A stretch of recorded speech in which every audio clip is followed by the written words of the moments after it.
Welding distortion. இந்த வீடியோவில் நாம் சீர்குலைவு என்ற வார்த்தையை பற்றி தெளிவாக அறிந்து கொள்ளப் போகிறோம். பார் ஆனது முழுவதும் சீராக சூடேற்றப்பட்டால் அனைத்து திசையிலும் கணிசமாக விரிவடையும்.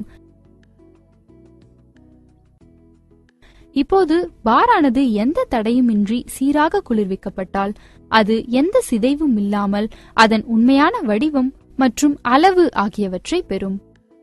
நாம் பாரை வைஸில் வைத்து சூடேற்றினால் அனைத்து திசையிலும் சீரான விரிவாக்கம் நடைபெறாது. எனவே விரிவாக்கமானது மேல்நோக்கிய திசைகளில் மட்டுமே நடக்கும். பார் குளிர்வதனால் அது குறுகியதாகவும் அதிக தடிமனாகவும் ஆகிறது. ஒரே இடத்தில் பாரை சூடாக்குவது உள் விரிவாக்கத்தை ஏற்படுத்தும்.